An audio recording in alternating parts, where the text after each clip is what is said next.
शरद पवार आणि अजित पवार पुन्हा एकाच मंचावर पाहायला मिळाले।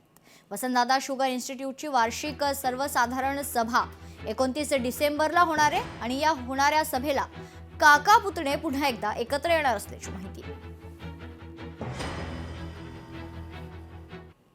ठाकरेंच्या शिवसेनेचे जिल्हाध्यक्ष भाजपच्या गळाला लागल्याची माहिती आहे। उल्हासनगर शहरात ठाकरेंच्या शिवसेनेला मोठा धक्का बसलाय। जिल्हाध्यक्ष धनंजय बोडारे यांनी भाजपात पक्षप्रवेश केलाय। एक विकासाकडे चाललेला देश, विकासाकडे चाललेलं राज्य आणि अशाच पद्धतीचा विकास या उल्हासनगर महानगरपालिकेमध्ये व्हावा या अपेक्षेने ज्या लोकांच्या अपेक्षा राज्य शासनाकडून असतात, महापालिका प्रशासनाकडून असतात, शासनाकडून असतात, त्या पूर्ण करण्याच्या उद्देशाने एकमेव उद्देशाने मी आज माझ्या परिवारातील नगरसेवकांसह भारतीय जनता पार्टीमध्ये मी प्रवेश केलेला आहे। मला फार मनापासून आनंद होतोय।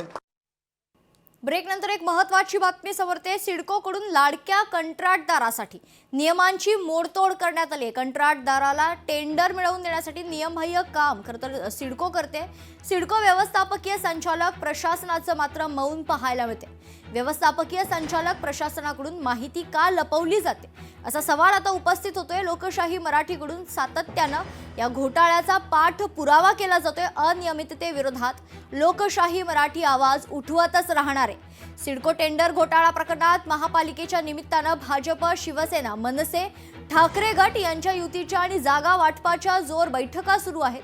आपण केवळ मराठी माणसांच्याच हक्कासाठी लढत आहोत असं सांगणाऱ्या राज्यकर्त्यांचा प्रशासनात चाललेल्या अनियमिततेकडे पूर्णतः दुर्लक्ष आहे। सिडकोनं लाखो रुपयांचं टेंडर आपल्या लाडक्या कंत्राटदाराला देण्यासाठी नियमांची तोडमोड केली आहे। सिडकोनं नवी मुंबईतील विमानतळाजवळ असलेल्या कुंदेवहाळ या ठिकाणी सेंटर ऑफ एक्सिलन्स अंतर्गत आंतरराष्ट्रीय एज्युसिटी भाग 1 आणि भाग 2 च्या विकासासाठी टेंडर प्रसिद्ध केलं होतं।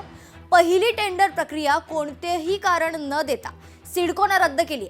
त्यानंतर मर्जीतल्या लाडक्या कंत्राटदाराची वर्णी लावण्यासाठी सिडकोनं निवेदितील खरंतर नियम आणि अटी शर्तींची मोडतोड केल्याची धक्कादायक माहिती समोर आली आहे।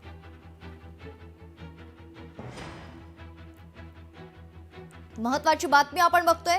लोकशाही मराठीनं या घोटाळ्याचा सातत्यानं पाठपुरावा केलाय। मात्र या संपूर्ण प्रकरणावर सिडकोचे व्यवस्थापकीय संचालक आणि प्रशासनानं यावर मौन धरलंय।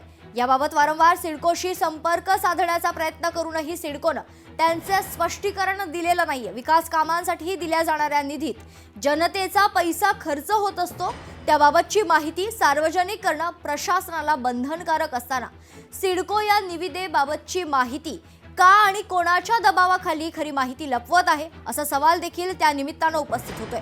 विकासाच्या नावावर प्रशासनातील अधिकारी अनियमितता करत असतील तर लोकशाही मराठी त्या विरोधात सातत्यानं आवाज उठवत राहील। कुंदेवहाळ या ठिकाणी विकास कामात झालेल्या घोटाळ्याबाबत उच्चस्तरीय चौकशी होणं आवश्यक आहे। या प्रकरणी संबंधितांवर कठोर कारवाई करण्याची मागणी देखील जोर धरू लागली आहे। सिडकोला जागतिक पुरस्कार एखादा असेल तर द्यायचं बाकी आहे। अशा प्रकारचं काम सिडकोचे अधिकारी कोणाच्या दबावाखाली येऊन काम करतात याची कल्पना नाही। आता जे निघालेला नवीन घोटाळा आहे, सिडकोचा लाडक्या कंत्राटदाराला जे काम देण्यासाठी त्यांनी तो केलेला अट्टहास आहे, तो पूर्णपणे प्रक्रिया चुकीची आहे। ती पूर्णपणे नियमांना अधीन राहून राबवण्यात आलेली प्रक्रिया दिसून येत नाही, जसं आम्हाला समजलेलं आहे त्याप्रमाणे। लोकशाही मराठी ऐका, पहा, जागरूक रहा।